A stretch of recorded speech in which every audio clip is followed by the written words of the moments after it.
थासारिया दासान्दि बिराद गरम लोगोफोर माने आं बोथोरखौ बुङाखै दासान्दि ट्रेन्डिं जोंनि समाजाव सोलिनाया बिराद गरम जानानै दं मा जादों आसरित मोनदों दा माखासे कल रेकर्डिं दिनै भाइरेल जाबाय दाखालि साननैसो सिगाङावहाय ब्रादार मैखोमनिसो ओंखारदोंमोन ओमफ्राय पुर्निमाजों मा जालायदों मिथिया आंबो नाथाय दिनै मोनसे कल रेकर्डिं माने फेसबुक पेजआव दिनै माने शेयार जागासिनो दं बे जाहैबाय मा आङो रावखौ खोनासंनायाव आंनिया जेबो भुल जायाखैब्ला बेवहाय एबसुनि आफादगिरि दिपेन बर' सार आरो ओमफ्राय बड'लेण्ड रादाबनि चिफ एडिटर मैखोम ब्रादारजों रायलायनाय आं बेखौनो फिल खालामदों बिथांमोना न' डाउट टक श' लानोसो खोथा रायलायदोंमोन बिथांमोना टक श' नायनि बाथ्राखौ जेनेबा सोंनाय माने साजेसन लाहरदोंमोन जानो हागौ जेनेबा मैखोम बिथाङा दा बे साजेसन लाहरनाय बाथ्राया दिनै मानि थाखाय भाइरेल जाखो आं दिनै मोनसे आसरित जादों आरोखि ओमफ्राय बे बाथ्राफोरखौ लानानै थारैनो बे कल रेकर्डिंखौ सोर खालामखो दिपेन बर' सारा खालामदों ना ओरैहाय दिपेन बर' सारा खालामखो ना मैखोमा खालामो कल रेकर्डिंखौ आरो बे कल रेकर्डिंआ सोरनिफ्राय गखो दाना बै बाथ्रा बिसो जाबाय नोंना बे कल रेकर्डिं रायलायनायनि कल रेकर्डिं गनायनि दायासो दायनियासो बिसो जाबाय दाना बे गबाय लोगो लोगो दिनै प्रसार जाखाबायना होमबा बेखौ मैखोम ब्रादारनिफ्राय गखो ना दिपेन सारनिफ्राय गखो दा नोंथांमोना खोनासंदो आं खिन्थु होनायनि थाखाय होग्राया दायगिरि नङा खिन्थु दिनै आं ससियेल मिडियाआव मोनदों आं नोंथांमोन फोरमायबाय खिन्थु आंनि दिनैनि भिडिअनि मेन उद्देश्यआ बे नङा गुबुन मोनसेयासो आं दा नोंथांमोन रायलायगोन थ' नैबे कल रेकर्डिंखौ खोनासंबानो जाबाय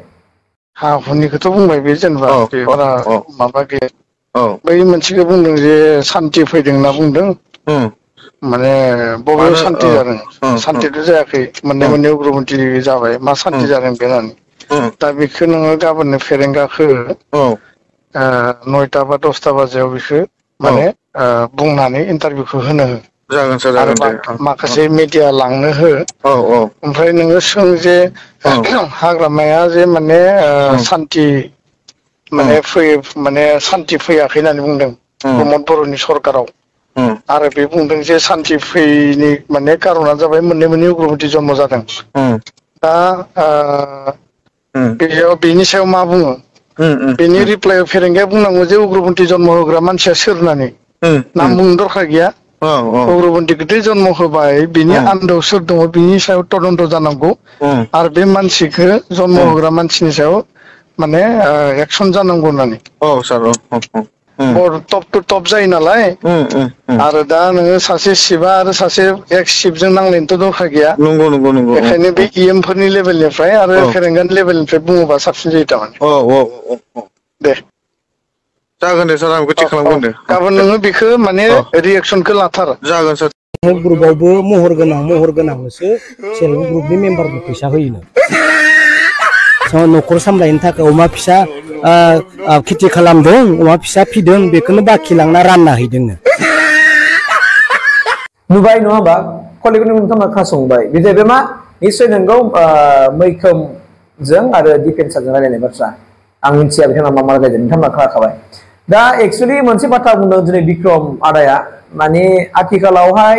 फिग नेसननि मुङाव माखासे गेदेर गुन्दानिफ्राय माने अमा फिसाखौ बिथांमोना बाखि बायनानै दासिमबो फैसा हैयाखै होनदों आरो ओमफ्राय फैसा आरो बेखौनो राननानै हैदों होननानै नाथाय बे फिग नेसननि मुङाव अमा फिसा जायनिफ्राय बायदों फैसा होआखै जाहैबाय आरोखि ओमफ्राय फैसा होयैनि खारनाव दिनै आदा बिक्रमनाव फन खालामनानै बिथांमोना बुंहरदों होनदों आरो जाय माने बाखि लांजादों बै बर' बिमाया बाथ्राया बेसेबां सिरियास बेसेबां सैथो आं मिथिया माने बे बाथ्राखौबो माने दिनै बिक्रम आदाया बुंगासिनो दङ आं बिक्रम आदा बुंनायखायसो आंबो नोंथांमोननो शेयार खालामनानै होदों बिथाङा आरो मोनसे इन्टारेस्टिं बाथ्रा बुंबावदों बिक्रम आदाया जे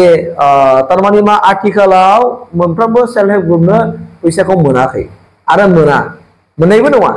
नाथाय जायफोर सेल्फ हेल्प ग्रुपनि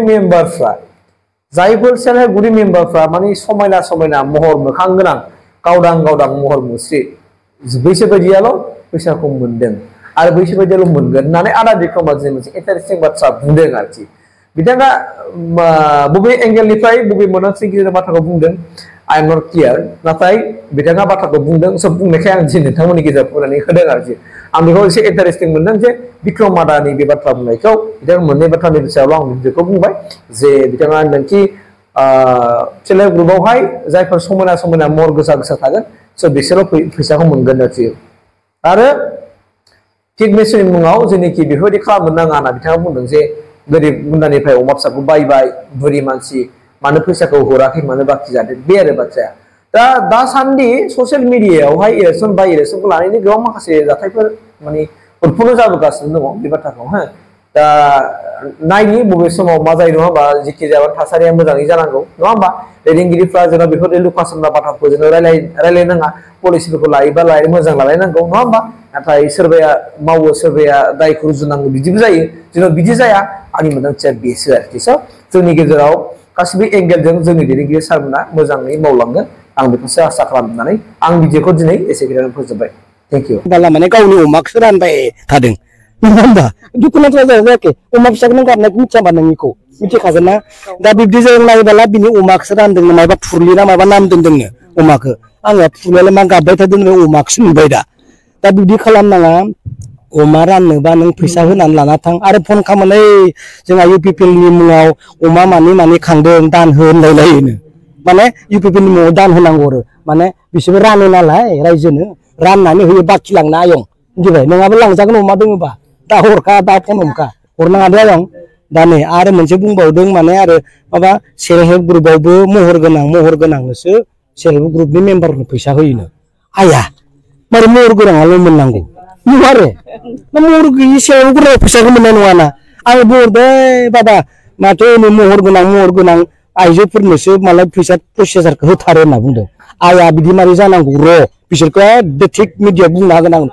नोंखौ बुंना होथो होननानै जों हरदो होनना बुंबाय माने 10 जन मेम्बारब्ला माने 6 जन 7 जना महर गोजा जाथारनांगोन बिदिनो बोरै जानांगौ आयं नंगौ नङा महर गोनांदोंलै मा खोथा दङ दुखिया मानसिफ्रा महर गैयिबो थानो हागौ जेबो खामग्रें खुंग्रें गोसोम सोमखेबो थानो हागौ आदिबासिफ्रा बिदिबा मोननायानो नङा माथ' नङा आरो दालायफ्रासो मोनजोबगोन ना बेखौनो आं खावलायदों बिदि अमा फिसाखौ बाखि लांनानै बिदि फैसाखौ होआलाखिनो थानानै गुबुननो रानना हैनाङा फैसा हो जों सानदों सुइजारलेण्डनिफ्राय अमा गिदिर लाना फैदों नोंसिनिबा बर' फिसाफोरनि अमाखौसो लांनानै बाखि रानलाबायना होदोंनो बिदि जानाङा नङा होमबा आरो माबा महर गोनांनोसो सेल्फ हेल्प ग्रुपनि फैसा होनाय महर गैयिनो दानना होनाय बिदि जानाङा नङा होमबा बुंगोन आं इउपिपिएल गभर्नमेन्टखौ बुंगोन आंबो मेम्बारफोरा गासिबो मोजांखा बुंहरगोन आं जे फैसा बाखिखौबो हो महर गैयिनोबो सेल्फ हेल्प ग्रुपनो फैसा होनोबा नङाबा जोंनि गभर्नमेन्टबो सेफायनोसै मिथियो नङा होमबा दा बेनिखायनो जों बेफोरबायदि समस्याखौ पुरा फोजोबनो थाखाय बिपिएफआ दिनै जोङो जानजि खाफ्राबाय 14 बसुमतारी बिथांनो भट जोङो होगोन बिथाङा बिराद अनथावथाव नङा इमान माने महराव नुबानो अनथावथाव सुद्ध सारा अननो ओंखारलायनाय बेनिखायनो जों बिनिनो भट होगोन खुनु थाखा फैसा अमा फिसा सेल्फ हेल्प ग्रुप जोंखौ जेबो खालामनो हाया जों 14 बसुमतारीनो भट होगोन थेंक इउ